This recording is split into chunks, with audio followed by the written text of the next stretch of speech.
It's usually right now Twins Day Festival. Today's Twins Day Festival. So there's like a wrapping up thing that I'm not sure. We might be live, we might not. So I'm just gonna start talking just in case.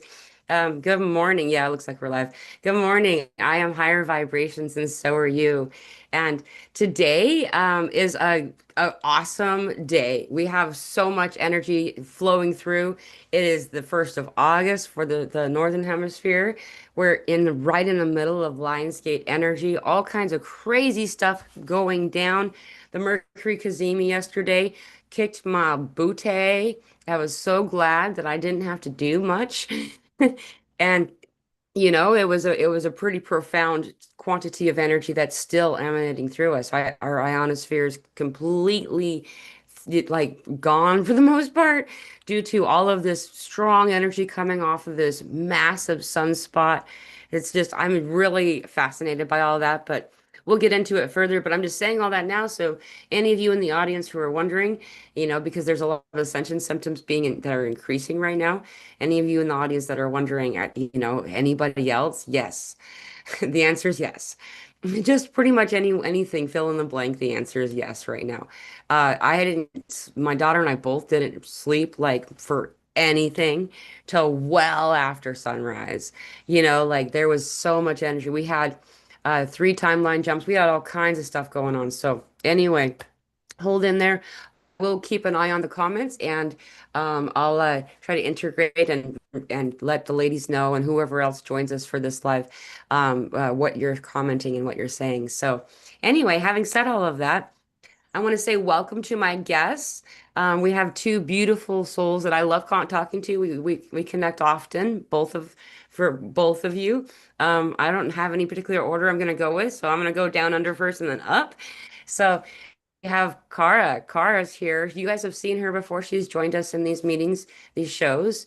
Though today she's joining us in a very special energy on her side of the planet. I can tell something's going on, so I can't wait to hear what she's got going on. How are you doing today, Kara? Welcome. I'm great, thank you. Thanks so much for having me and us. Yeah, it's beautiful energy here today. There was a frost, and I was just watching the sunbeams lay down on the frost of a morning. It was like these beautiful sunbeams on the frost, and it was just a beautiful start to the day. That is awesome. It's so fun to think about the opposite season happening simultaneously. There's magic in that, talking about timeline jumping and portals. Well, thank you for joining us. I look forward to hear what we're gonna dive into. And next, we have Varley. Varley is she's also south of me, but not as far as Kara is south. Um, Varley's joined us a couple different times. She's Lavender Sky Panther on YouTube. And those of you who have seen her in the comment section and stuff, she always has a lot of really, she's a wealth of endless information. Just and so that the kind of stuff that she brings forward is kind of fun. So I always look forward to our chats. How are you today, Varley? Hi, I'm trying to. It's funny because as we're talking on this platform, I see you two in a different order, and I have my phone on just to see how it is on the YouTube, and it's slightly different. So the Brady Bunch effect, I'm like, okay, I'm really looking at cars there, but on the screen she's up there. So I just want to say, well, I'm going like this. I hope it's the right direction for both of you,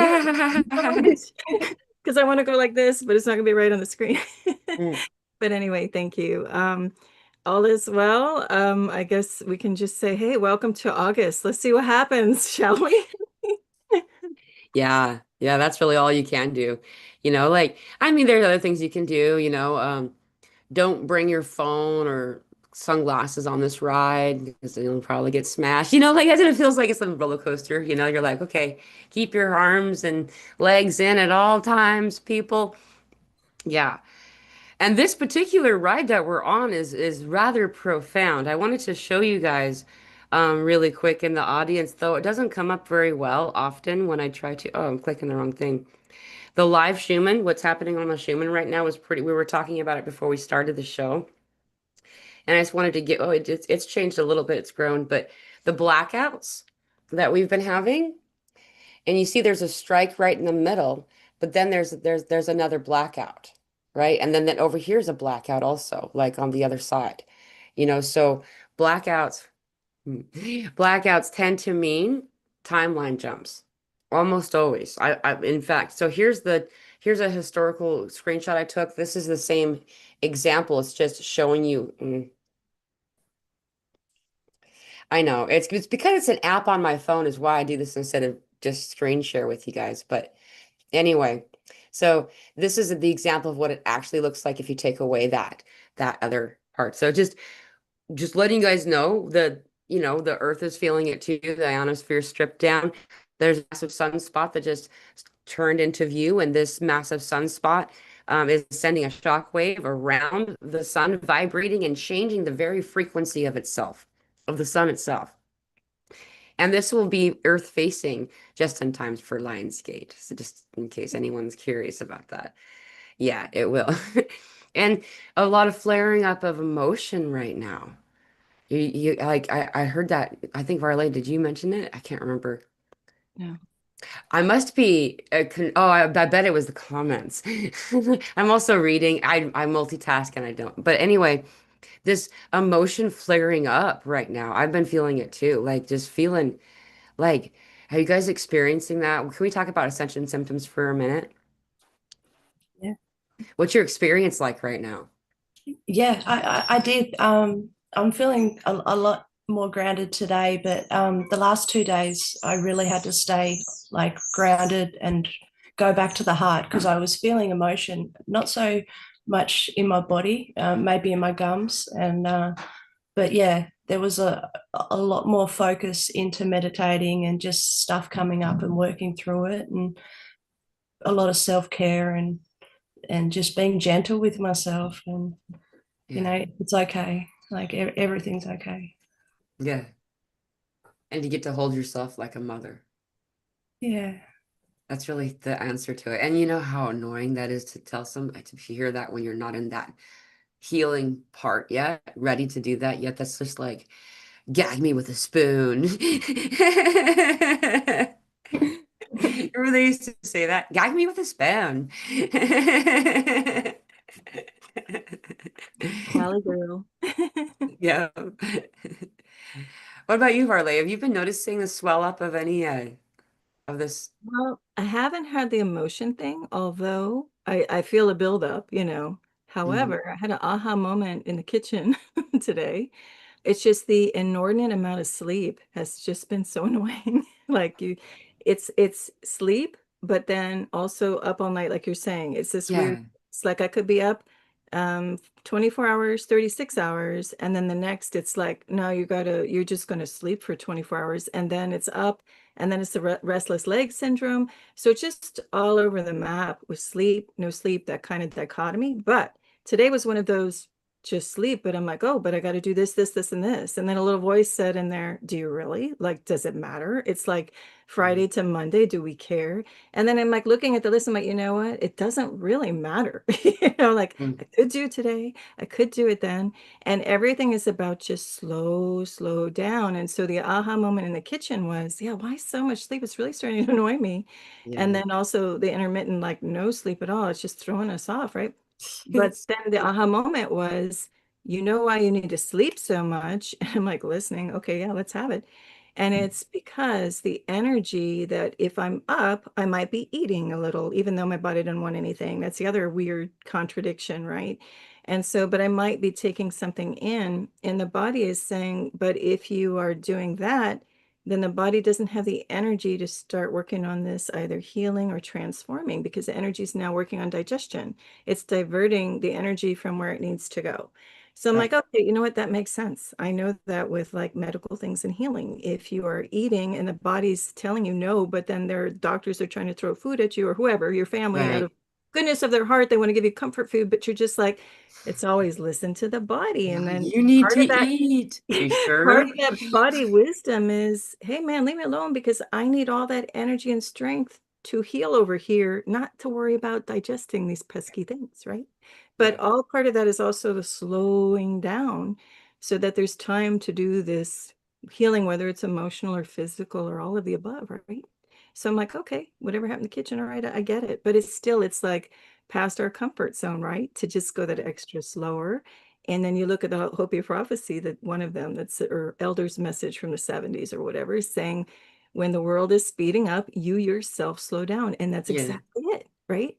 The answer is always like slow down several beats past your comfort zone, and it's still okay, whatever's going on in the world, right?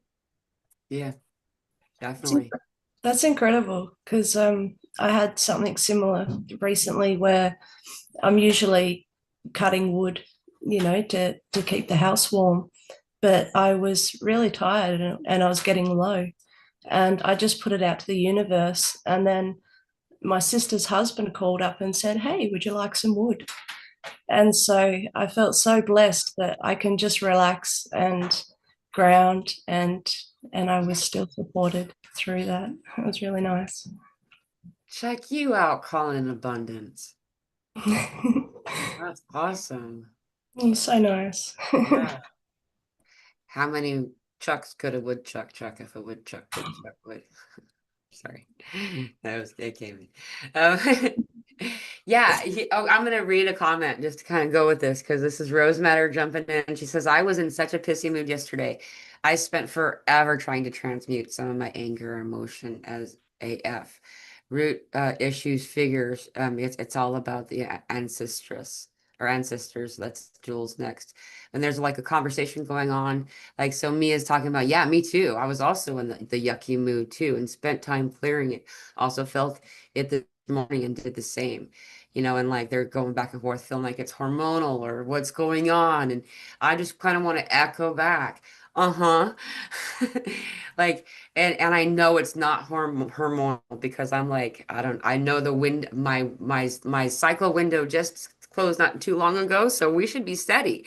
You know what I mean? This is like where the waters are no longer choppy, but here we are, and though the level of clearing has been fascinating. Um, in particular, for those of you in the audience and those of you here talking, I'm curious. This is something that's happening on my end is there's some stuff going on with the crown chakra, man. Like some serious unblocking and then purging. Like the stuff that my guides have like come in and done with me the past couple of days. And then I'm getting like they're almost like ingrown hairs, really big things coming, needing to pop out of the back of my head. Like, I don't mean to gross anybody out, but I know when we do an energy healing, there's always a physical result of it.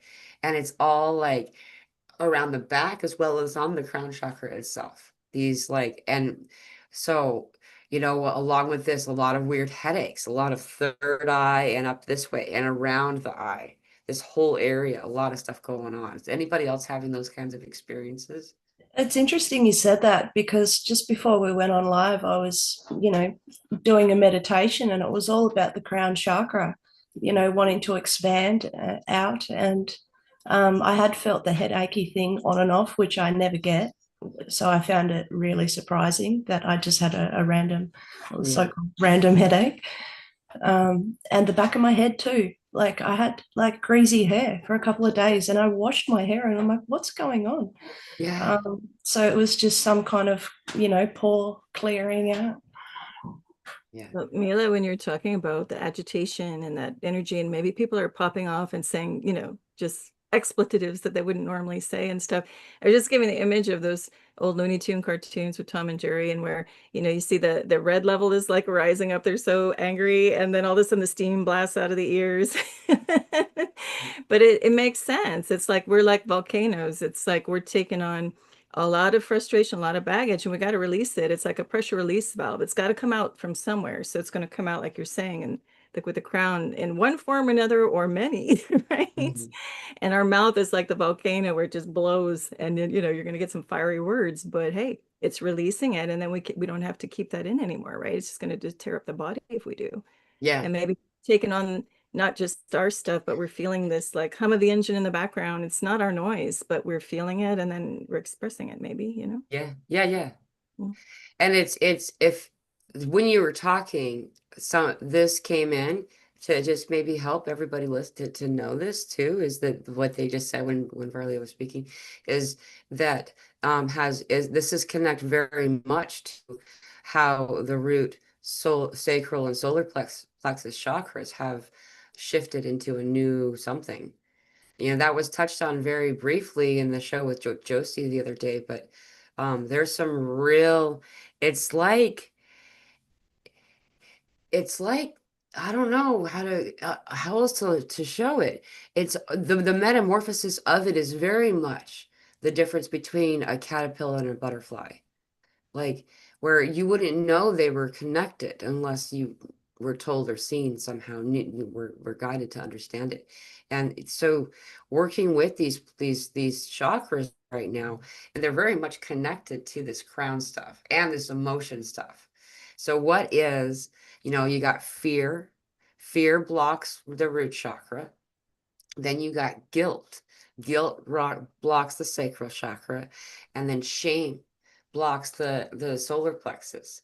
And those are the three things that we have as a population used or had used for us or with us or whatever to keep our vibration down. And that was that purging that was happening. Remember in March it started with the hippocampus and all of that.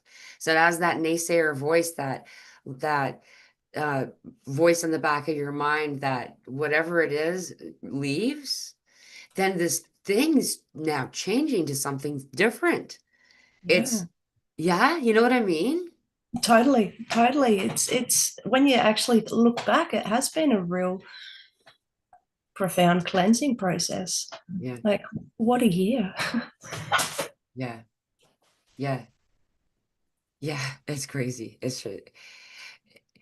So I came on here thinking we would talk about something else, and then we're talking about this. Is it okay if we talk about this a little bit longer, or should we switch over to our next topic? I just realized that I kind of like Totally cool. this Wherever is you want to go, we're just oh, wandering around and we'll hit the right things, right? all right. This is so much fun. I like doing it this way.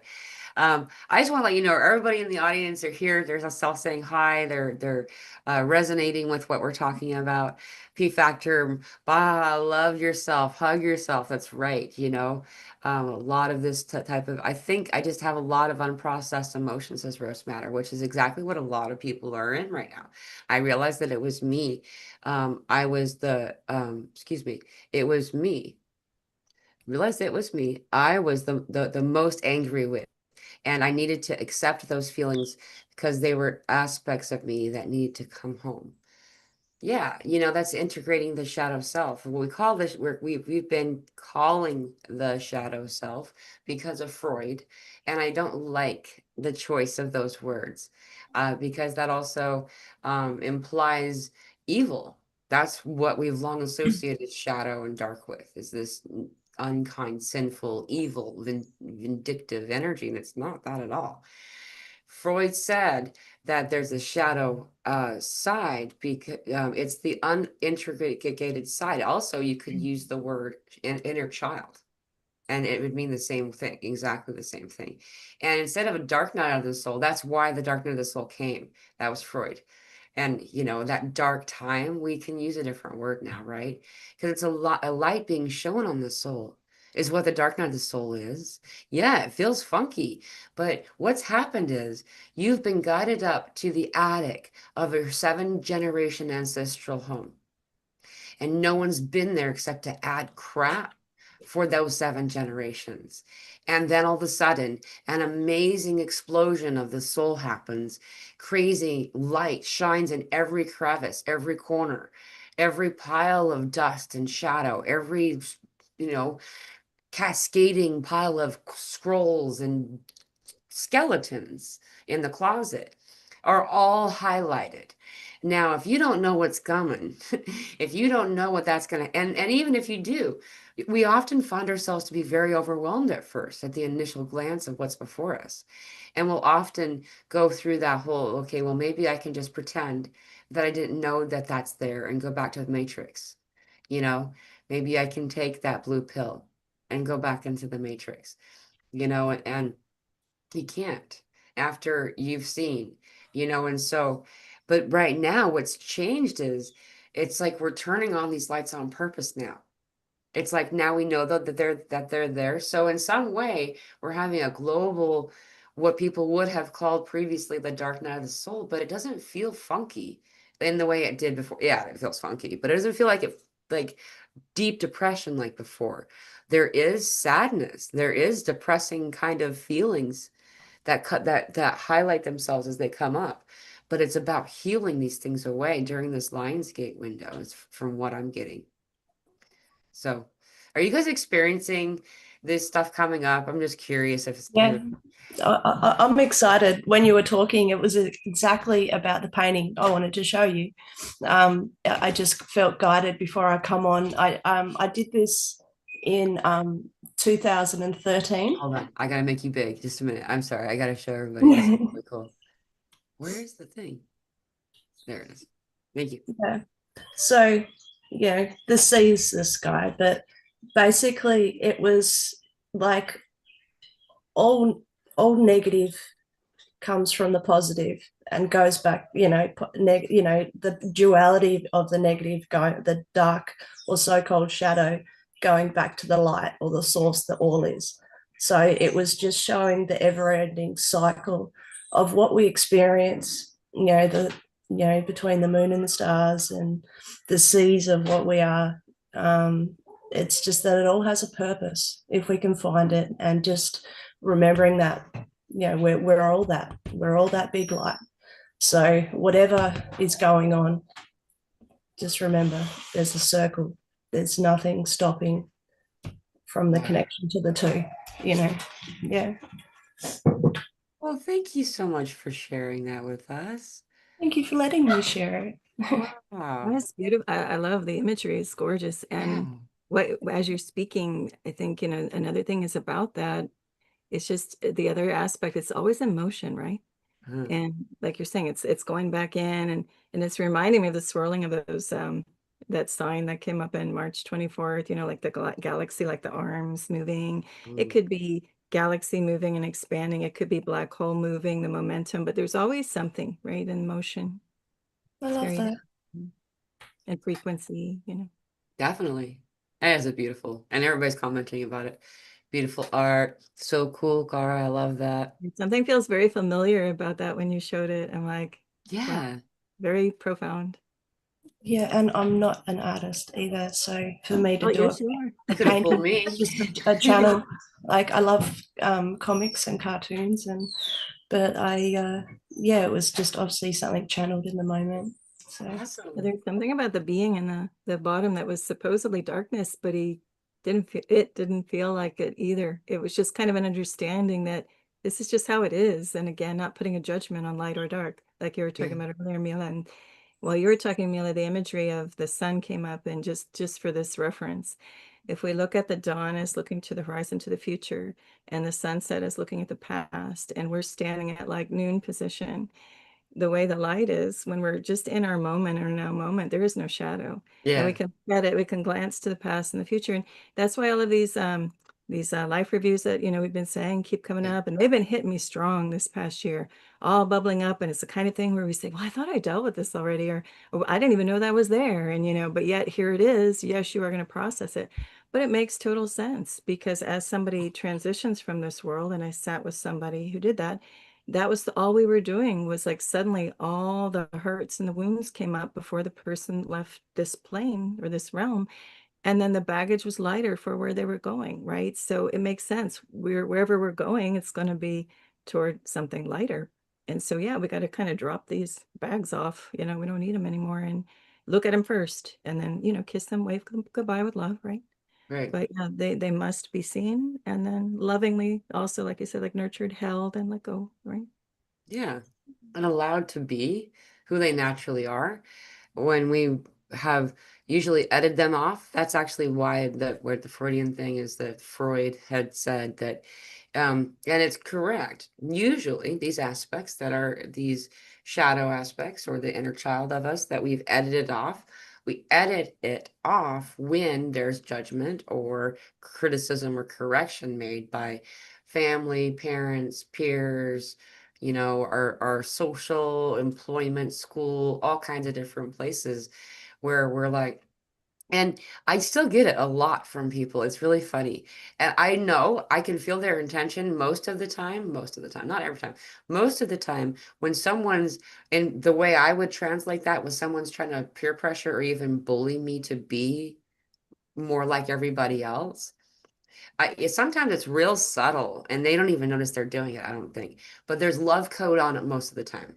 Most of the time, they're doing it for my own good, like because they've also been conditioned to do and be and fit in. Because if you don't fit in, then you stick out, then that's the one that's victimized in this other setting, this other world that they're from. And I'm not. you know this isn't an energy I keep or choose to resonate with, though. Like most people in those situations, and I had done it. I'm not saying I didn't ever experience this. I just am noticing it more even as an adult now. Is that when those judgments are passed, when something is corrected about our behavior, we try to become someone different. So we literally shave parts of ourself off and put it in a little box with a lid and a lock, and we stick it. It turns out in our sacral chakra. That's where it exists, which is very fascinating. It makes a lot of sense because this is really connected with identity and stuff. And also, what blocks the sacral is guilt. It's shame that blocks the solar plexus, but it's guilt that blocks guilt about something that you did. And most of it has to do with not being in following in line with the rest. You know what I mean? Like that's usually, it's like that's the cringe moments. When in a social setting you said or did or acted some way that was different than others, and that's what's activated there. And so we shove it there because that's what's flaring up at the time. Knowing that's where we keep our inner child often really helps, because then we can integrate like color therapy. That's orange. That's the sunset orange. Like it's a very specific orange for me. Everybody has a different shade and hue. Okay. Sometimes you see different colors, different places. That's what I see.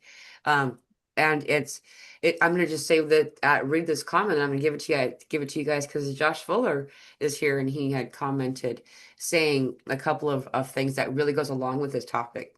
He says, that's a really good way to put it.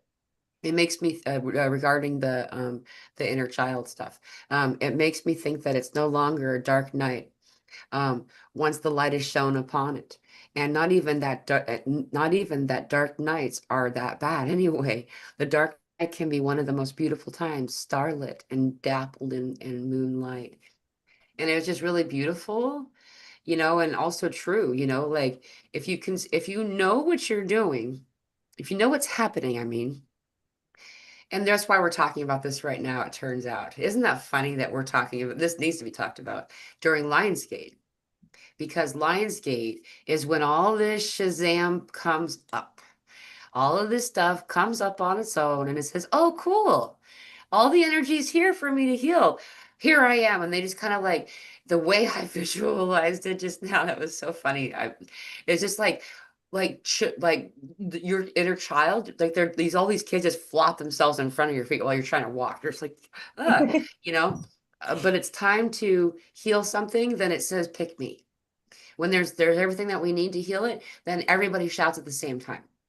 And so, but if you allow yourself to interact and delve in, face it head on with shadow work, going in and doing this inner child healing, the flare-ups don't feel like flare-ups at all, but they feel like purges, you know, or they can feel that way. So that's just something useful to be. And there's a lot of free meditations on YouTube. There's a bunch of them in the Telegram group that we've channeled as well.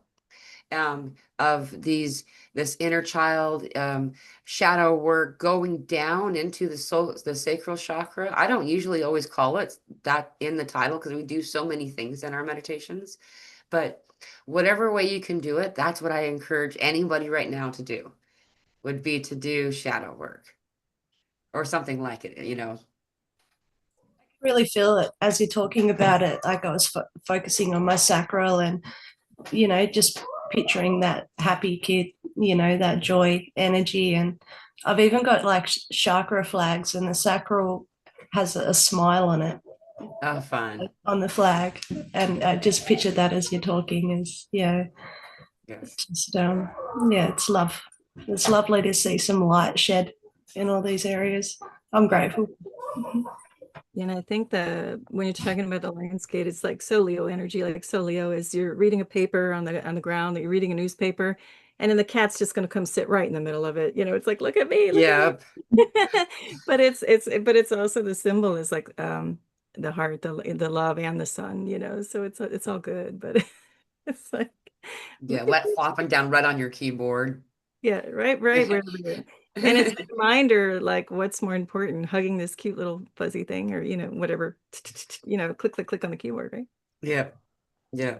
Yeah, that's probably the most common type of videos that you'll see pop up are people taking videos of the cats that have just chosen to decide to take over the space.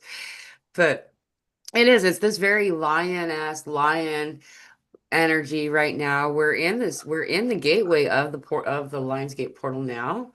There's it opened up on the 26th of August for the Northern Hemisphere, the 27th for the Southern Hemisphere, and it stays that way, stays open until the 12th of this month. Like that's their window, and it just peaks on the 8th, you know. But it's right in the middle of Mercury retrograde. It's right in the middle of all this Mercury stuff. The Kazemi we had yesterday was a Mercury one. It's a Mercury Kazemi, the conjunction with the sun, and then so much stuff coming up with Mercury, and Mercury is Thoth, Inky, Thoth, the Hermes, the Atlantean. There's a lot of different names for this energy, and um, as this is touching so many parts of it and interacting with our sun the way that it is, the location of Mercury with our sun and stuff. What Lionsgate is that the Syrian blue sun lines up with our sun, and everything that comes off of our sun is amplified by that Syrian sun by a quantity that I guess I've said before recently. Enough people have given different answers. I just don't answer, but by a lot, like by quite a lot. It's amplified by quite a lot, and that is being amplified by these other conjunctions and stuff. And Mercury is really playing a big role in the energy. So we got this Syrian, this Leo, lioness kind of energy, along with this, so who is Thoth, the Emerald Tablets? This is like that knowledge, wisdom, written mathematics, written language, communications. And there's a lot of expected to kind of like break down with the digital communications over the next little while based on what the stars are telling us. That kind of really like chink into place, during this week. So, if you're noticing it, know that you're not alone. And grounding helps too. If you can ground, because we're in the year of the snake, you can connect with the snake who crawls against the ground on its belly, and it's a very grounding energy. If you And we were talking on another thing, the snake, when it forms like that 8 on your medicine card, your medicine book card kind of forms that 8 of the infinity. And Mercury, if I'm not mistaken, the number attributed to that is 88. So the double infinity or whatever. right, Mhm. that's awesome. Yeah, yeah. I've always Break out the associated book, Mila. snake and eight. Break out the book. Oh, I was You actually got it? looking for something else. Yeah, I'll go. Oh, okay. Yeah, but I do want to break out the book too. But there's so much stuff about Snake and Snake has stuff coming in that but it's good stuff. What I was looking at is I wanted to mention before I forget to say it, is that on July 7th, the day before Lionsgate, for the Northern Hemisphere, it'll be Lionsgate in the Southern Hemisphere on that day. That's the day that uh, that's the day that Uranus leaves Taurus and goes into Gemini, and that is the beginning of the all this prophesized breakdown in like digital currency, digital communications, technology, aviation, all of this disruption kind of stuff is like expected to kind of like go into overhaul during that window of time. And isn't that fascinating that it lines itself up? So I said the wrong month. I meant August. We got it. You meant. Yeah. Totally. Yeah, no, that's really fascinating that it's all lining up. I was looking at Vale, how you the lavender sky panther. I mean, you've got that Lyran energy coming through with the Lion's Gate, and you spoke about the cats. And Mila had mentioned about the violet flame, the transmutation, and I guess like with the red and the blue, I guess, is that what makes purple? I was thinking, so that's like the Syrian blue and then the red transmutation from Mars or the sun, bringing around some powerful energy, a bit like your background. Yeah. The name was a combination of frequency with the color, and then the sky, of course, the elements, and then the panther was a spirit animal. Oh, yeah. And yeah, that was one thing that came on my mind before the show is if people have had any profound, well, no, I don't want to take it that way. We'll go back to the snake card and all that. But if anybody's remembering really profound or mystical moments or encounters that they've had with animals, I can recall several now with, oh, crow, nice. I like, ooh, oh, that's a heavy card, the reflection, and then the light, dark, dark light. Yeah, some like physical, like real encounters and also in dream states. So weirdly, I had snake come into my dreams last night, which I don't normally have unless I'm under like high, profound feeling like there's imminent danger, which is weird because they're very positive and beautiful beings. However, these were so strange because they weren't real snakes. They were like robotic snakes, but they really moved fluid exactly like the real thing. And they were studded with these like crystals. And I'm like, this is bizarre. Yeah. But anyway, so it's just, interesting where you encounter them, whether it's in dream state or, something like if you've had a physical encounter. And I guess now we have in between encounters where you see something out of the corner of your eye kind of flitting by, right? Yeah. Yeah. The peripheral vision sightings. That's actually, sorry, go ahead, Gar. Oh no, sorry. It's just when you were talking, Vale, I was just thinking that was really interesting how you're talking about the snakes and kind of robotic, but if they felt like dragon, kind of lovely Yeah. energy. And you're talking about the technology supposed breakdown. I wonder if there's like dragon energy connected to that, Yeah. Yeah. Yeah. or It like wasn't a that. negative. Yeah, Sorry. Normally, like robotic, we think negative, but I think I was astonished watching them because I'm like, normally I get really irritated when there's something trying to mimic the natural form. But Mm. I was more like, wow, okay, that really is so, how they do that. It looks like so capturing more of the natural movement. So I don't know where that came from. But anyway, all right. yeah, I That's saw awesome. it as a positive thing. Like maybe there was like more dragon rising, connected to this big energy. Like what Mila was talking about. Oh, yeah. Oh, Thank you yeah. for sharing. I'm just playing the cards. I'm getting all kinds of answers about what we're talking about. It's kind of funny, but Mm. yeah, there's so much about this. Um, so dragon became dragonfly and snake. When separated, they become these two separate things. And then all you got to do is be okay on both. Now that the two separate things are two someones. Like we're all, like we're all the one. It's really easy. We're all the same pile of Play-Doh with just pieces of it, like it's the same stuff.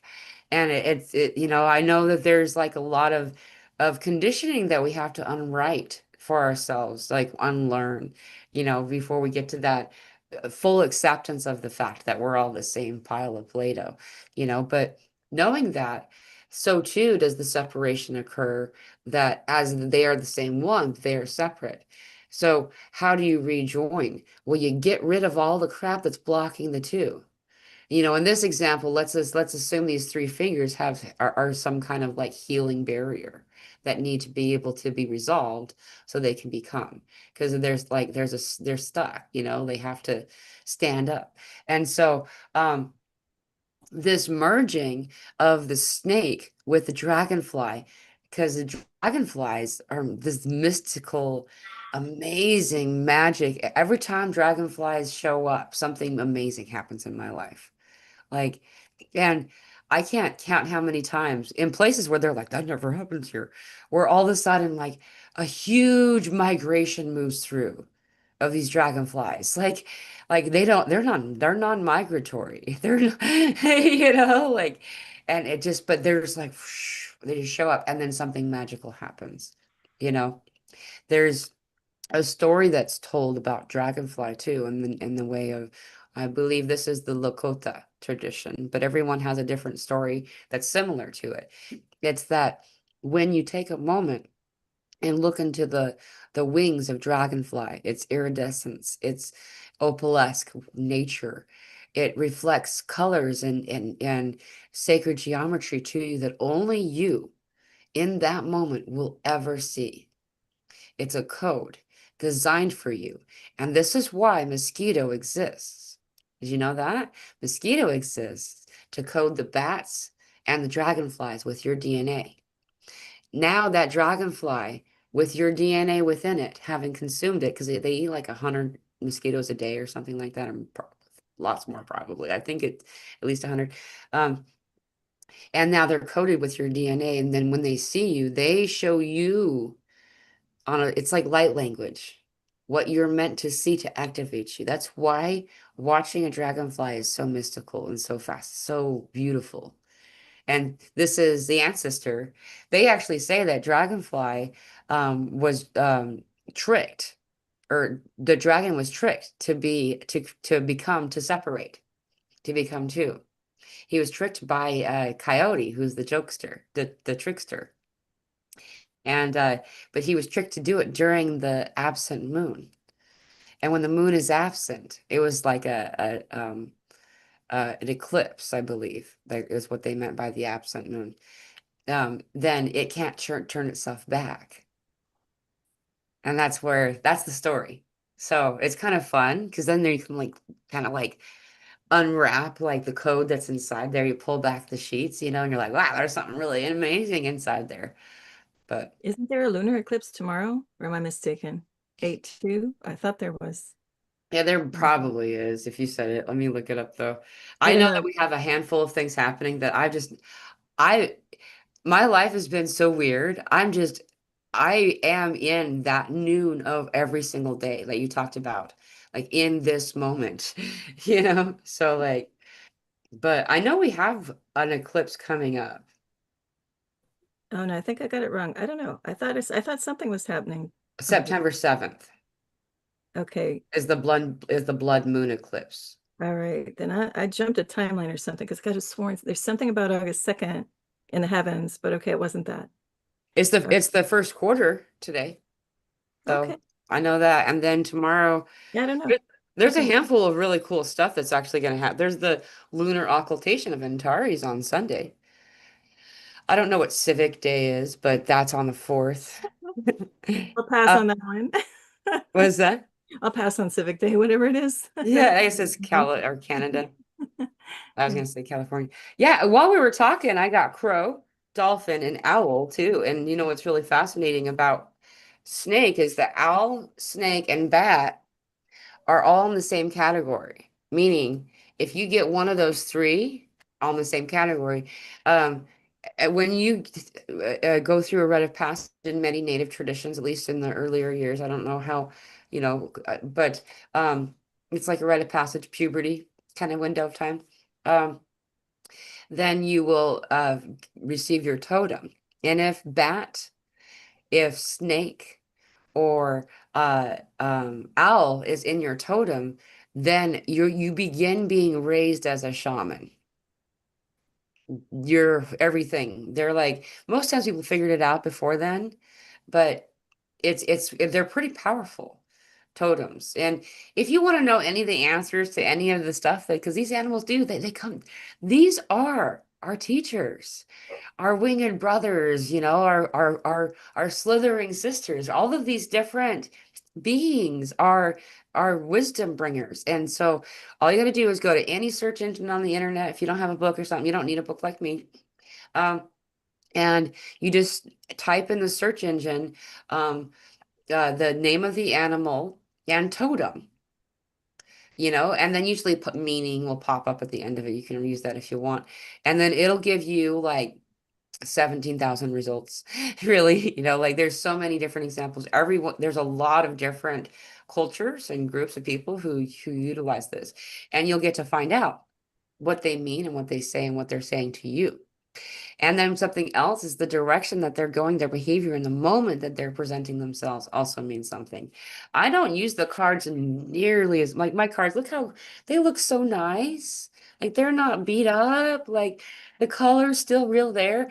But this book that came with it, like I had to tape because I see these animals in my life, and this is so I use this and like I had to like if the spine felt completely off of it at one point, like it's useful knowledge to glean from, and after a while you get a better idea of what they're coming to you for. And also most of us have a Hermes in our life, a messenger in our life. We have someone, a type, a specific category, and sometimes it's very, very specific animal that goes and talks to other people. And so do you. So for example, like, if you have a child, you're gonna have animals that come to you and communicate, and they're connected to your child. That animal means this child or that child. That's it's very fascinating how it works. And the person that kind of brings people to talk to me is Hawk. For a lot of the people in my life, and that's likely due to like I've always been very connected to Hawk, but long before I was old enough to get my totem, my grandfather started calling me Little Hawk, and it kind of just stuck, and it's just fascinating. So you'll notice that I invite you to look around and notice who's come. Spider. People don't think about spider or ant as being a totem animal. They are. Mice. They are. You know, anything. Earwigs. And how an earwig lands in your tea.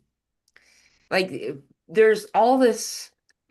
So I'm suggesting that whatever it is you got coming in, it's telling you something. And they'll keep showing up. And if you don't like them, then it's a good encouragement to do something about it, because they'll keep showing up until you figure out why they're coming. While you're talking about that, I keep thinking of the Norse mythology of Ratatoskar, who is a squirrel, and he runs down the Yep, I love the that life guy. tree down to the serpent, and then he gives messages up to what is it, the eagle? I don't think it's a hawk, I think it's an eagle. But he deliberately screws up the messages so they stay angry at each other. Yep. And he And invents also, stuff too. and then also, if you're not sure, for anyone who's not sure what their animal might be, it could also just be an animal for the season or the moment. It doesn't have to be like your lifelong animal, but there's meditations. I've done them with children and have undergone some too myself. And very quickly, like an under 10-minute meditation, when somebody, just guides you in the way, or you can do it yourself, you'll start to see that animal appear. Or you could be in like an emergency situation, like under duress, and all of a sudden that animal might appear with a message too. So it's very interesting, that whole world. Yeah. Or just one comes to you in the day and it lands in the yard and you're like, oh yeah, that's definitely had a message for me today, right? Right. Yeah, they're And all often over. coming Before to, we, just one second, I'm sorry. I just wanted to, before, because I have it up. Oh, This there it is. is some examples. This is three different examples of many of what she's talking about. This is Yggdrasil. This is the tree of life. There's the eagle on the top. Oh yeah, you There's got the it. squirrel right there. Usually this is either a snake or a dragon. It's different for every, let me see. This one doesn't have it. So, but it's different for every place that you look for it. Like they also use different, a little slightly different words. But I just wanted to say this because the squirrel's my favorite character. So if someone Oh, freaking brings up the squirrel, I gotta say something. Is that squirrel is my hero. I love that squirrel. It's so funny because he'll actually make stuff up. He'll like invent stuff to cause fights. So the dragon and the eagle won't talk to each other. They can't. One is of the earth and one is of the sky. They can't be in the same place. They can't. And so the squirrel runs between and is the messenger. It's Thoth, by the way, if anybody wants to know. And I think it's really fun because what he does is if he's bored, because they're already bickering anyway. He's talking shit for each other, for each Yeah, of they're not seeing eye to eye, and he is definitely not helping. yeah. And so he goes up there and like, he's bored. So he's like, you know what the eagle just said about you? Like you won't believe it, and like just making stuff up. Not that I would ever do that, but I've always been very, very entertained by that freaking squirrel. Thank you. Cara, I know you wanted to talk. I was just like, I gotta tell him about the squirrel. Oh, that's hilarious. It kind of reminds me of my sons. Like yeah, that trickster energy, instead of good morning, it's usually good morning poo head to each other, like that brother sort of play. Um, yeah, I forgot what I was going to say before. It couldn't have been important. Oh, well, But I really enjoy just, laughing and, sharing with you guys. yeah. Laughter is truly the best medicine. It is. Oh, yeah, Rose Matter she's probably right. This is probably what you're talking about. There's been this huge conversation across the board, and it's not this year. It's August 2nd, 2027. Oh, There, that's where I saw it. Thanks, yeah. whoever's bringing it up. And Yeah. there's a couple of things like that's kind of driving me like, man, you're seeing all these people show up and yeah, these things all are lining up for around the same window of time, but they're across several years, and so like just keep that in mind. Look at the year that they're talking about. One of the things that, excuse me, is happening this year, pardon me, is that we're having through the end of the year is this comet, this Arcturian comet. Got to That's do comment and air yeah. quotes. Sorry. Thank you for the quotes. Yeah, exactly. It's really funny. It's because it changes trajectory. It doesn't have a cloud. It doesn't have any of the normal, expectations of comet that a comet would have. It has a light haze around it. It's not like it's moving through space. It's not like anything that you would expect. And the fact that it's changed its trajectory and sped up is really something that's noteworthy for me. You know, like I don't remember how fast. Oh, you know what? I wrote it down. But if I can find the right month. Oh, this is the right month. Cool. That worked out perfectly. I use the desk calendar, so when I rip them off, I try not to. Okay, 70 kilometers per second or 43 miles per second is how fast it's going right now. Or that's what. But the point that I'm bringing this up is the Arcturian Syrian energy merging with this Pleiadian energy has a flavor I'm not familiar with, but it's fun.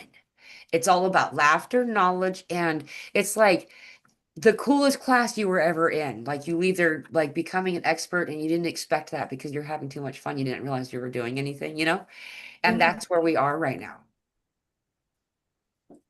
Yeah. I didn't know it was a blend of all of that. That makes sense. It's like the best of all worlds. Yeah. Right? Yeah. At a time when we could really, yeah, enjoy that right now. Bring it and amplify it, right? Exactly. And it's during The this rooster, was that the rooster who said yes? Yeah. Rooster said yes. Yes on that. This revelation period that's happening is in alignment with all of this, and the breaking down of communication isn't designed, or it doesn't mean that we're gonna our communication between each other breaks down. In fact, it's quite the opposite. I was looking for rooster. I And couldn't while you were saying that, I was just having a brief moment when the rooster went off. I don't know, something pulled me to the word roo, and then I had in my head kangaroo rooster, and then that's reminding me of the Last Airbender, the animated series with all those weird hybrid animals. It's yeah. like they're a blend of everything. I don't know why it took me there, but when I heard rooster, I'm like, oh wait, you're down in an area where I know you're not exactly where maybe you have roos, but I'm like, oh right, roo is in rooster and it's in kangaroo. I Oh never yeah, she gets thought of some. that before. I saw a little Joey on her screen one time. Oh, And they're like deer out there. You know how we have deer? Well, I don't know if you guys have. yeah, I I don't didn't see know they deer had around 'em. here very much, but I used to have them. We do. We have a few deer and paddy melons. We don't get the big reds like they do in the mainland Australia, but we've got foresters, which are a type of kangaroo, and a lot of wombats out in the Wombat. backyard there. Yeah. There was a time where wombat was the inside joke of all things in high school. I don't even know why that happened. Everything was about a wombat. Um, yeah, and so I don't remember what I was saying before it got turned into a rooster conversation, Oh, but I was sorry. saying something. But anyway, You were um, looking something up. You were looking up rooster, right? no, while I was talking and I was saying, by the way, the reason I wasn't looking at the screen is while I was talking, I was looking for something. And so you changed the subject Right. and then it's okay. It happens. We're It going with happens. the speed of the comet. Yeah, so, but anyway, I guess we could go into a different topic. We can move into because like complete that wiped everything. I don't even remember anything we talked Maybe about at somebody in all the comments sitting can here. bring it back. So I'm just gonna change it to what? Maybe someone in the comments, bring it back. You guys No, know. no, no, nope. I'm just gonna steer this, and I'm gonna bring up something else. This is something that we were talking about, um, that was kind of fun. I like staying in the flow of Varley is why I'm doing this. So like, about this, thing having to do with the word new in front of a town, a city, a place, a location. And there was this really fun conversation we were having, a handful of us about this, and that it started out because um spirit kind of just like we all do, we sit around just chat with spirit, or guides or whatever, and you're like, and if you're getting answers, then you're asking random questions like you do your buddy that you're just like you're supposed to be having a sleepover but you're not sleeping, you're talking kind of thing. um and like and it had to do with this topic, and they told me portals, they're all connected. So the old one and the new one are connected, and it has to do with this. And we don't have to go very deeply into this, you don't want to, let's just bring it up though. But the fact that the prefix new is a common naming convention for many cities, but especially in the US, with over 300 cities in the US alone with the name new in front of it. And I just find that, like to be incredibly fascinating. I brought up all kinds of different information about it, but the main one was this whole like where did it go? The shard. Why am I here? So, someone else sent me. Oh, this was from an earlier. Here we go.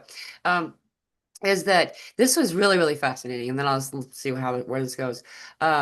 So specifically, an example: cities were named new to honor a founder or leader on occasions, such as New Haven, Connecticut, which was named after John Davenport's hometown of New Haven, England. And I just find that to be something to like kind of like, wow, like New Delhi, New York, New Jersey, uh, New Orleans, New Orleans, I don't know, however you pronounce it for yourself. Everybody pronounces it differently.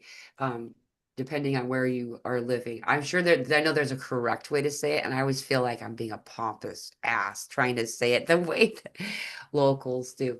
Anyway, um, this highlights something that I kind of wanted to bring forward, is that we're all connected like a web. And if you can see how your fishing line has crossed paths, you can untangle it and use it again. And in fact, it's better. It's now coated with its past. It's got the flavor of something that you couldn't have gleaned from anything else. But I don't know. I just find this to be kind of like, what do you guys think about that? I Yeah. see. Do you want to go, Varlo? I was gonna say, if you want to go, I'll go if you don't want um, to. yeah, no, I think it's fascinating, like because Tasmania was named New Holland when it first was settled, from the Dutch coming over here. And And I've always felt that connection to Amsterdam. Like we had even had exchange students from Holland come to the farm as a kid.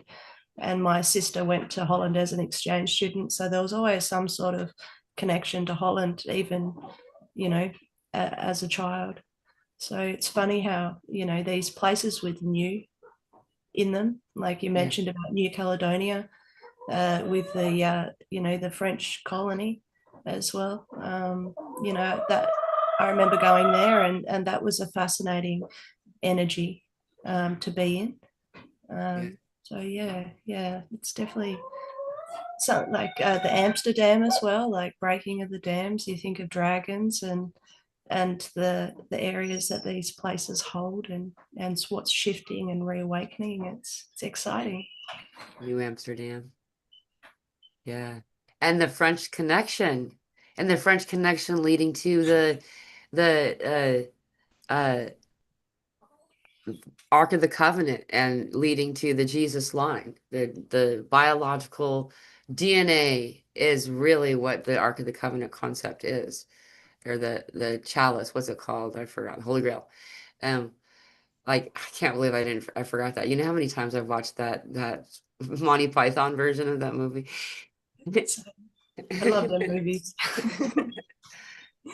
There's a lot of linking to this French line, which I find very fascinating. This um, French Quarter of the New Orleans, you know, and as well as this, it's all over. And like, what is Nova Scotia, New Scotland? That's also predominantly French spoken, or at least a version of French for that local area. It's fun to watch how language slowly shifts over time, but it does seem like they all have a French, and this only in these specific new places do they have like this real like deep French culture woven deep within it, that sometimes it's such a soft undertone that you don't notice it because you're just used to it, and then you realize it. And you know, it's specifically French. What is that all about?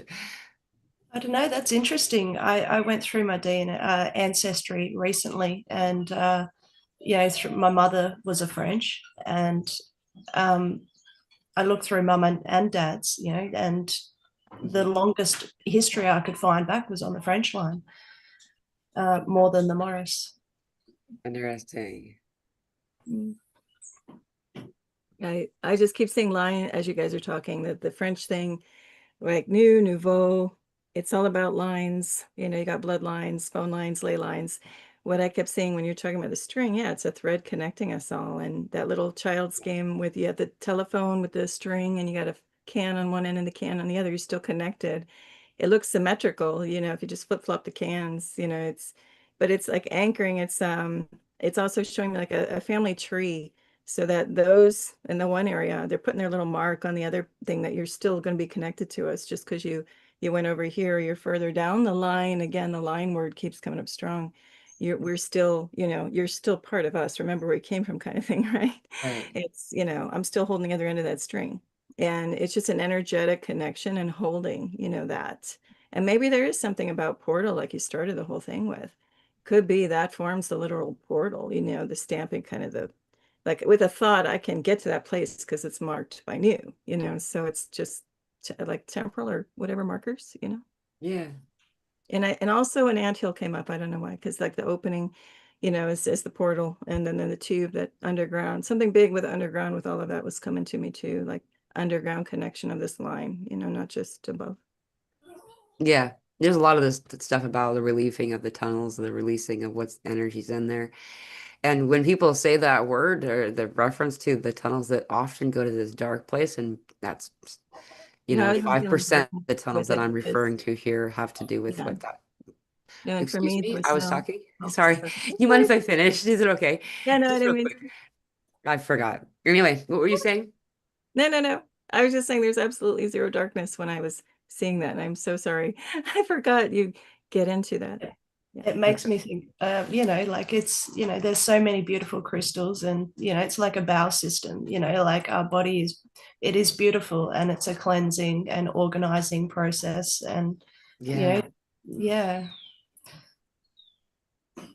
It's There's a lot of purging happening right now, that on, as above, so below. And, that's another, one of the really common reported symptoms right now is everybody's talking about that because we're doing these clearings. We're doing clearings within ourselves and within the planet. Simultaneously, there's really doesn't seem like there's a separation of the two. You know what I mean? And like as we are all doing this, there's things that we're being guided to do. Like, have you either of you noticed something, anything changing? Like, Farley, you mentioned earlier that your diet's changed, like you just don't want to eat. I'm there too. I'm really there too, but something weird that's happened recently, I've been observing is a lot of people are reporting it, is that they're also noticing these bizarre, freakish almost cravings.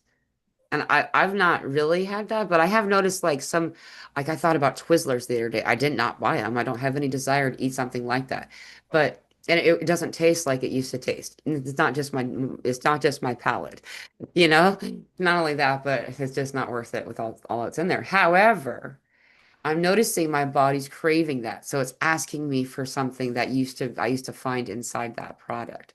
Like, and it's really bizarre and so out there for me. So that though I've not engaged with it, I've resonate and relate to what people are talking about. Are you guys having that too? Not as much, but well, I do want maybe something, but I know it's not going to taste the same, like you said. And so it's like, what's the point? And in any way, I think there are two things going on, at least two things going on with that. One, you mentioned before in some other show that sometimes we will go for stuff that we know is not good for us because it's going to force us to purge. And I did go down the Twizzler path. You're right. It doesn't taste the same. Something did say, oh, try it. And again, I was like, why are you even going to bother? It's going to make your system feel terrible. But I'm like, I don't care. So part of it is purging. And the other part is we know that we're leaving the world that we were in. That was a certain way when we were a kid and we enjoyed ice cream, this kind of ice cream and that because it has changed. And we know we're going somewhere probably on some intuitive level where we're not going to have that again. And so it's just kind of like, well, let me have my last hurrah before we go. Like let me Yeah. just one more time. I think a little weird mix of that is going on. Yeah. I love that. There has been some of that going on for a couple of years now, for a lot of us, hasn't there? Like not just food or that type of thing, but also like other stuff. Like, giving you that human experience, the opportunity for that human experience while you kind of are here for it. I know that was around that not very within the past couple of years, what I allow myself to eat has changed a lot, meaning I'm a lot more flexible than I was before. But there's also some things that I'm not. Like if it's got seed oil in it, like canola, vegetable oil, any kind of oil that's being heated up, I won't eat. Like I won't even like olive oil should never be heated up. If it's heated up, it changes it. So like I'm very strict about those types of things. But like I'm also like, I'm excited about, the cake we're gonna make in it, for my daughter's birthday. Like I'm totally gonna mow down on that sucker. You know what I mean? Like, but there's also, you know, a a cost. I'm noticing my body will purge. Something else is that when we uh, do parasite cleanses, our body stops calling for, asking for sugars and grain, and then you can really hear what your body's really craving. Because the sugar and grain cravings are louder. That's the parasite's food. That's what they're actually shouting. It's not even a real craving at all. It's them. That's why it feels different than a craving does, because it's someone else speaking it. And that's kind of a creepy thought to think about. And so we just like we no longer we choose to try or to utilize what we know to purge these parasites. Even gently, you can make it so like you using just wormwood, black walnut, and a whole clove with some oregano as a binder. Just, doing that, you'll notice it. It's so true. It's so true. There's so much around us to assist us, a couple of Yeah. pumpkin seeds or a few herbs, first thing in the morning's always great before you eat anything, to just get something straight into your system. Even if you are, going through something of purging these things or getting the cravings. And the pull is strong. Just before you eat anything, just a couple of pumpkin seeds or some thyme leaves or rosemary leaves, or just at least half an hour before you eat anything. It's going to help cleanse it through, and it'll assess the chakra because you're not feeling guilty, which just adds to the stress, because Yeah. we enjoy these things and not feel bad about them and feel good about ourselves. So it doesn't have to be such a hard process, just little easy steps, and it can go a long way. Right. Yeah. I'm glad you mentioned the pumpkin seeds. That's also really useful for your puppies and any of your fur babies. If you ground it down to a powder, shell and all, um, then put it in their food. It's one of the best ways to clear out parasites.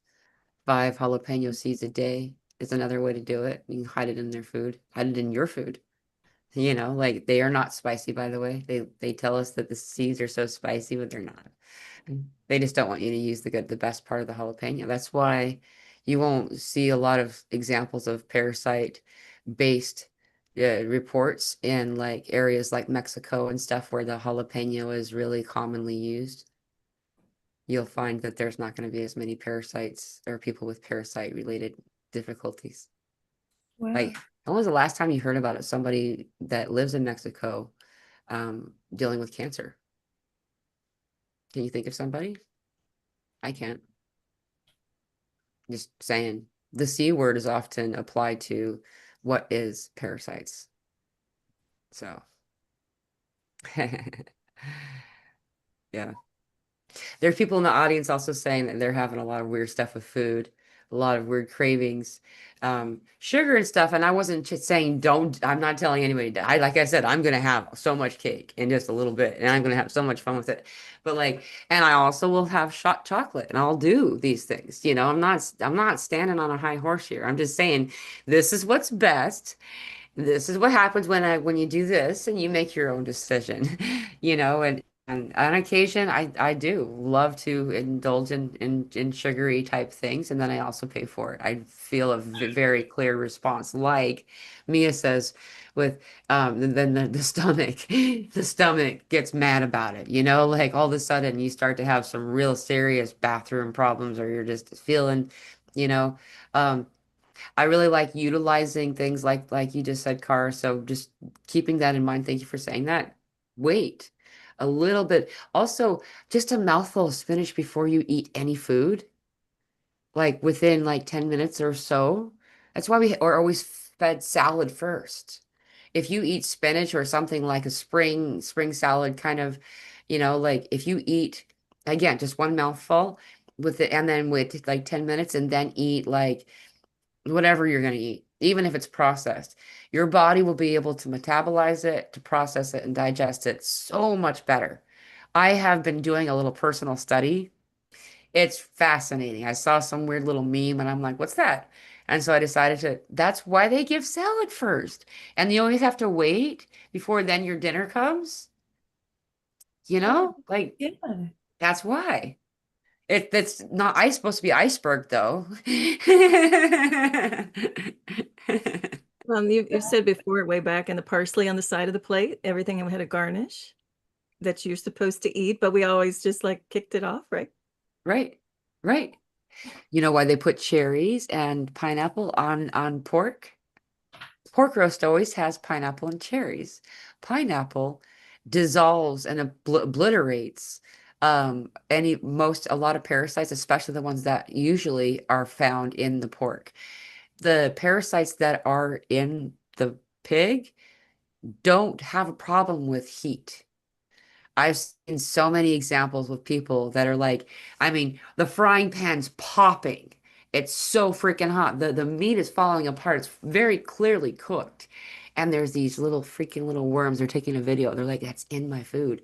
They're not, it's not killing them, this heat.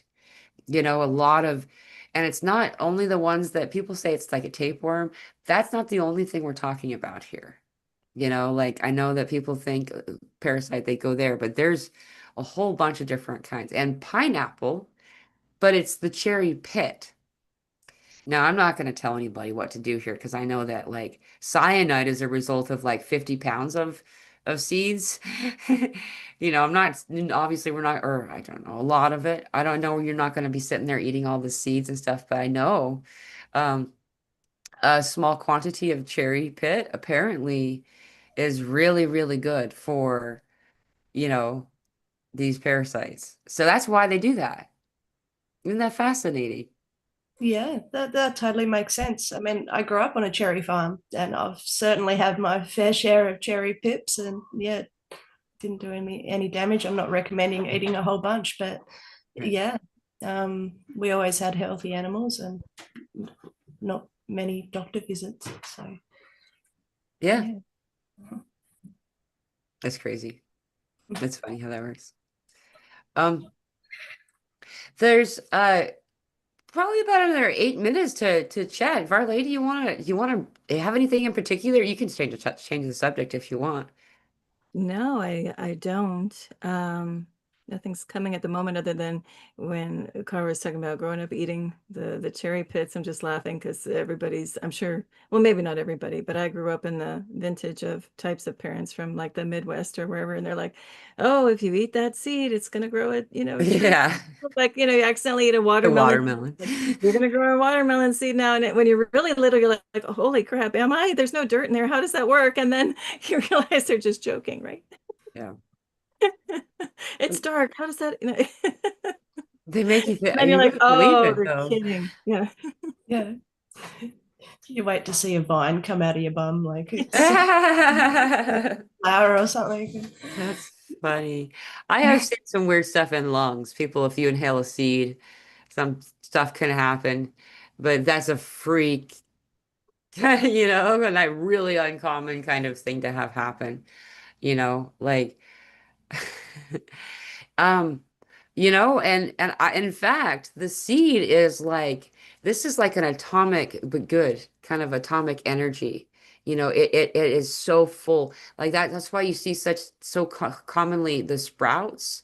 You remember for the longest time, sprouts they were putting it on everything for a bit and they kind of stopped. Bean sprouts specifically for a little while. But like, um, if you sprout your seed before you eat it, it's just sprouted just barely. It doesn't have to be very, but it just barely. Something changes in it that it goes from this like stone to it's beginning to present the energy of it. So if you're a seed eater, you know what I'm talking about. There's a whole market of like sprouted, and when they don't look sprouted, they don't look like they're growing. Is that the same as microgreens, that whole thing they're doing now? Yeah, it's kind of like microgreens. I'm sure it's probably the same. I've heard that name before, but it may be a regional word that I'm Yeah, just I'm just wondering if it's the same because those do taste, because you're right, it was bean sprouts and there's the whole alfalfa sprout craze. yeah, And yeah. then now it's microgreens. That's why I'm just, which are kind of can be a combination of anything. Okay. And I have tasted those from a microgreen farmer, good green farmer. Uh, And they really are. You can taste the difference, how potent they are. And you just yeah. need a little bit, on there, but they taste like they have life to them, unlike like the alfalfa sprout era was like, are these even taste, why put them on there? Do they taste like anything? So it's, Yeah. yeah, interesting. And interesting, the only thing coming up with me is like in kindergarten. I don't know about everyone else's schools. Yeah, I was in the public school system, but back then they were still trying to connect us with nature. And they had us all save our little school cartons and then put dirt in there and put beans in and watch them like because they grow so fast, and like the Uh, next day you already have a little farm oh, of like a milk carton? yeah, and the little paper milk carton, you Uh, know. And so I just remember that was like our first connection with like a experiment, with plants that's fun. was the beans and the bean sprouts. And the time lapses of those are so much fun to watch. The Yeah, way they I love grow. that. Yeah, greens of any kind. And it's these small, what the example that you're making here, this is something you can do easily at home in your window. Ooh, Thor just said hello. We'll see how long we last with our power here. It's kind of funny. But is like you can that's what I do. Like you can just grow them in your window. You can buy the trays and stuff and do all the whole like how it's supposed to be done, or you can just put them on a plate You know what I mean? Like you can do like the hydro, just use water, and like it's really fascinating because if you can grow something in your vicinity and eat a little bit of it every day, I've learned, okay, it's getting really loud out there. I've learned that I can uh eat things that my body normally would be unhappy about. And I won't even notice it. Like I didn't do it on purpose, but it lined up, and I'm like, oh wow. When I eat something that's been like even green onion in the window, like really anything, like what happens typically, no matter where you're living, they will import food from Australia to Florida and from Florida to Australia. Like stuff that they don't have any reason to transport on purpose. And that's just one example. There, everything is like that. Like now that I live all this way far, all this distance from Idaho, now all of a sudden everything's Idaho potatoes. It's like, what the freak? Like, anyway, um, the farther away from your biosphere that a food is grown, the less in harmony it is with your energy and what you require, and you'll notice it. If you can start it from seed, I suggest put those seeds in your lip for a minute because you coat it with your DNA before it even grows. It needs to soak anyway. Put it in your mouth. That's what a lot of farmers will do. I've also seen people like plant something and then like spit right into where they put the seed. Whatever. Like you're coating it with your DNA, and then you're like growing it in your vicinity. So, what nutritional requirement your body has, it will grow it for you. And the farther and farther away from your biosphere, which is starts out here in the center of the heart, um, the farther away, the less in harmony it will be. So, and green onions, microgreens, I guess they're called microgreens that I've been doing. I just been calling them sprouts. Just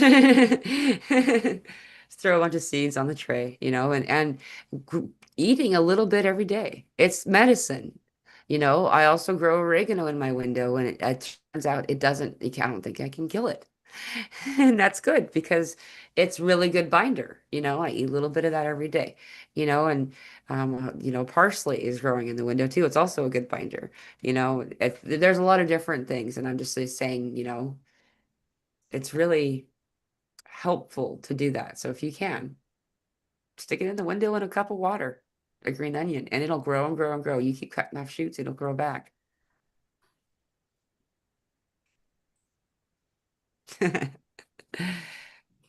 Yeah, totally. I love that. I actually had some alfalfa recently. It made me giggle when you brought it up. Mm. So it's like, oh yeah, that really it was something that helped me. Yeah. Yeah, they're really with the whole microgreen thing, and it's just sprouts, I guess. It's just, it's interchange of potato, no Yeah. pun intended. Yeah. But I've tried, I was sampling some on this farm and it was amazing. It's almost like you can become a connoisseur of it. Like you can smell the notes of the bouquet. I don't drink, but you get wine connoisseurs, you can smell that has a nutty flavor. That has a little bit of violet bouquet. The same thing works with these microgreens because it's like, oh, that has that broccoli microgreen has a little bit of nutty flavor. And I won't sit there and eat broccoli. No offense to any broccoli fans, never been my thing. I know it's so great for you, but yet I could do the microgreens broccoli. That had such a burst of flavor. And then just a little bit, you only need a very small quantity to equal eating like a massive head of broccoli when it's in the microgreen, stage, or we'll say sprouts. But then I also tried one from sunflower seeds. I didn't know that that was a thing, and those were really good. And this woman had them all in different trays, kind of hydroponic situation, Yeah. like a little, shed. And she What's was growing them. hydroponics? Will you help them understand? Well, hydroponics, it's like an indoor, I'm not going to give you the scientific term, but they taught my kid in culinary class and they did their own thing. So when you can't go out and do raised beds and you don't have access to maybe land or sunlight or whatever, you just get an artificial light and you have, a watering system. And it's just like just having a little garden inside. So the hydroponic part is you're just like, I think you can have one on a pump system and a spray. It automatically does it for you. It just gives it the right amount of water if you want to be really fancy. Or I think you can technically call it have a little indoor greenhouse set up with the right light and water it. Right. And so you're just doing it all indoors. And yet, And some type it, of nutrition you add to the water, is that right? I don't know. I don't know enough about it. I'm sure people in the audience know way more than I do. I just know that it's something that is done, especially when you have access to outdoor stuff. And there is a whole industry of that right now. There Yeah. are warehouses full where they have shelves and shelves of this stuff. But of course, like you said, we're getting farther and farther away from our personal connection with it when you're Yeah. doing these things. But even a hydroponic, if it's simple, you still have that connection. You're still bringing your energy field to it. I think, if it's on a smaller scale. Yeah. People experiment with that. But yeah, I don't know. I used to know more about it years and years ago. I totally forgot.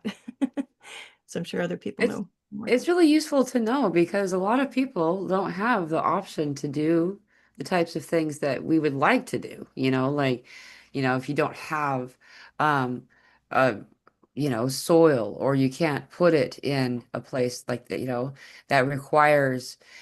I've noticed that I don't I the window that I use is, what direction is that?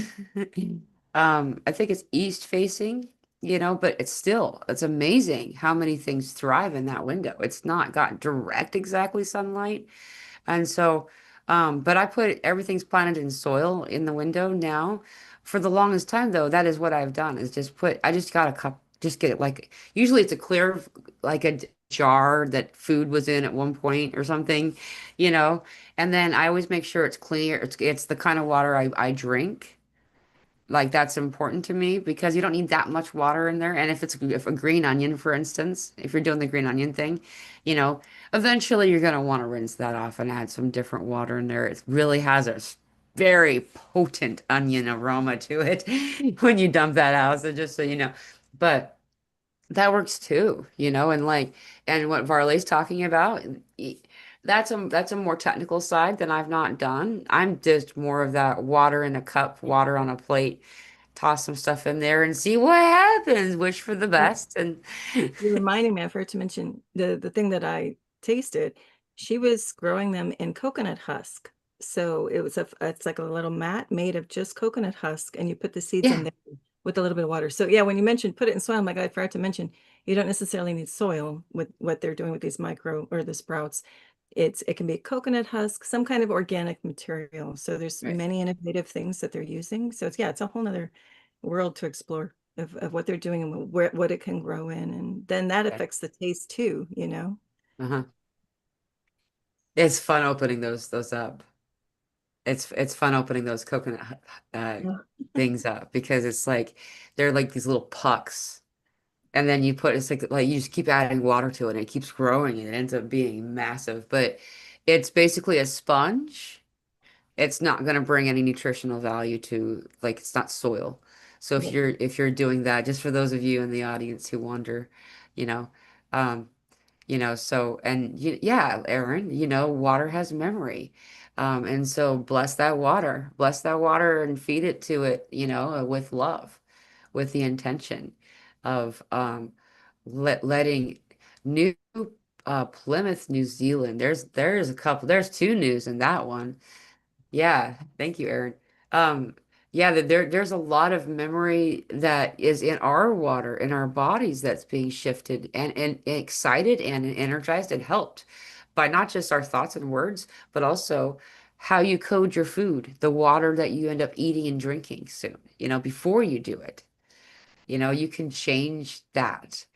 I I feel like that, so Joshua says you can also make liquid fertilizer, but I don't know if that would be the best for hydroponics. But you can add nutrients to the water. I have seen some examples of that. I'm not super, but I encourage all of you to look that up. Like, be aware of that if you're looking for nutritional value. Be aware of the fact that there's really no nutrition to be found in water typically, not like what we're talking about here. So, just keep that in mind. Um, but of course, there's what's found in the seed itself. It's just there's not, from that point, you can't grow a lot more of the nutrition. Anyhow, um, man, we got so much going on. It's crazy. Like, we could sit here and talk longer, but I just realized we got to get going. I really, really enjoyed this conversation. I love having these lives. And oh, but someone asked me earlier. I've seen this question come up a couple of times, so I'm just going to answer it real quick. My camera is right here, and it's down, and it's at the bottom of my screen. And so if I look down, if I look at the camera, directly at the camera, then I'm not looking at anybody. And that's not how I have conversations. I look at the people I'm talking to, and so I have the everything raised up enough to make it so the camera's not like way down there, but like it's a weird I when I bought it, I didn't really think to look where the camera lens was going to be located. Anyway, so that's just for those of you wondering. I do get that question every once in a while. Why don't you look at anybody? It's really distracting. I'm like, I am. Well, mine's even above, but it makes it look like I'm looking this way. So I haven't figured it out how you look like dead on to like you're looking Right. straight. I Yeah. have no idea. I just focus on you two at the same Yeah. thing. Yeah, my Yeah. camera's up there. Yeah. Yeah. It is what it is. It's weird. Yeah. There's so much more to discuss that I would like to jump down a rabbit hole with, and I'm going to invite both of you right now on the spot because I love having conversations with both of you. I really, really do. And that's going to be that's going to be not so that's the 15th. Um and I there's a couple of different rabbit holes that we want to jump down, that we didn't get to really have the time to do. And I'll talk with you guys about it a little bit more on separately, but like some of the stuff that's coming up right now is so exciting, but I don't want to distract us from myself from now. We're in the Lions Gate. There's so much going on. It's really awesome. But sure enough, there's a lot more coming this month. Um, and for those of you who are interested, next week, Guardian and Yolanda will be joining me for a special Lionsgate show, and then after that, um, starting at 7 p.m. Central Time, I'm doing a group meditation. And so, any of you who want to join us for this, it's not going to be live on YouTube, it's going to be on Zoom. So, anyone who wants to join this meditation will want to join at the moment with the Zoom link. Um, it will be recorded for the use of the audio of it, so it can be shared for other people to use it again or at all, maybe they missed it. Um, and so any of you that want to join, please just keep that in mind. At that time at 7 p.m. Central Time, that in order to start to be in meditation while we get to the 8 o'clock window is why we're doing it that way. So it's going to be kind of fun. Um, anyway, and there will be a link for that in the community section of the YouTube channel as well as in the Telegram group. So if you can't find it, don't know where it's at and want to come, send me an email and I'll be happy to connect you with that information. So is there anything more that either of you would like to share before we close? I just wanted to say thank you. And I've found your meditation so amazing. Thank you. They've just helped me so much. So I'm excited for the next one. So Thank you. Thanks, guys. Yeah, Love you all. I just want to say every time I'm looking at Cara, I just so miss the ability to wear winter fashion. It's just hot here. I just look longingly and I'm like, sure, you're like, I could use some sunshine. So we'll like exchange a little, extend us some cool air. Oh, yeah. Do a swap. Dream of wearing winter clothes. Strangely enough, we just dropped down to 81 degrees, but we're in the middle of a storm right now, Oh yeah, you got small the storm. Yeah. Oh gosh, this was so much fun. This loving sharing space. Like it's been so fun to be in the same conversation with you two. And I Thank love you the for example of the three. I'm sorry, go ahead. no, sorry. Thank you for doing all of this and bringing us all together. Of And, course. even like the midweek things, and we had it's like the after hours talks, How long we, were you guys on afterward? oh boy, I think it was like, including your show ahead of time, I think it turned out to be like 8 hours. 8 hours? I think my clock, I think it was like 3 in the morning by the time we stopped. The rest of Wow. you can correct me if I'm Interesting. wrong, but I think we were on till close to 3. Dang. So what Wow. she's talking about, oh, sorry. Thanks. Yeah. What she's talking about is that we do Zoom meetings every week, most every week. Occasionally something happens. Very rarely do we miss one. On Wednesdays for the Northern Hemispheres, Thursday for the Southern Hemisphere. And I'm on for 2 hours. And then I'll say, okay, I gotta go. And if there's somebody there I trust and know, I'll give that person like the steering wheel for the Zoom meeting. I'll turn them into host and then let people chat afterward. And it sounds like everyone was on for another like 6 hours. At least, yeah, Wow, I think. dude, Yeah, 5 or 6. Who knows? The time just went out the window. And that's that's crazy. people, from multiple continents. So that was fun. Yeah, Yeah, yeah, as always. that's so fun. And the So amount of we're code that doing that. comes out, Yeah. No, so thanks again for being the heart of everything. of course. I love it. I love being in this position, and I'm really honored and just blessed to be part of this whole thing with everybody, with all of you in the audience and all of you that come to these meetings. And those of you who don't turn on your camera, we can feel you and we know you're there, and lots of times you'll see a lot of people that will type and not speak, and that they're engaging and participating too. So um, if you want to join us, it's really cool. It's nice to be in a room full of people who you don't have to explain the backstory. You just can say, you start in the middle of the story and everybody knows what's going on. They all get it. Like you don't have to disclaimer anything. You just so thank you. Thank you all once again. I gotta get going. I got a date with a 10-year-old. But man, if you're feeling this energy, know that we're all feeling it, and the ground if you can, the best that you can. If that's not getting outside and not stop bringing dirt in the house and putting your feet in it, then other grounding practices. I'm actually noticing that the only thing I want to eat right now is a small amount of potatoes a day, like, and that's a grounding root. The root food I find to be like when my body's like really trying to ground hardcore, like. Um, sweet potatoes is one of my favorite kind of things anyway. Like, but then I'll put a small amount of it. I'm not really wanting to eat a lot. So if that's you, then you're not alone. There's also people out there that are like, I don't know what it is, but I'm going to get my grub on.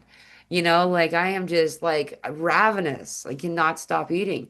And that's you, that's whatever's perfectly in alignment with what you got going on. Like Varley mentioned earlier, a lot of times we'll notice that when we're trying to integrate, our body doesn't want the busyness of having to digest food. And so while we're in portal energies, lots of times our bodies don't want food as much, and because it's busy, it needs to devote that energy to other things. So if that's you, just know that you're not alone. So thank you all, and I will see you on Sunday.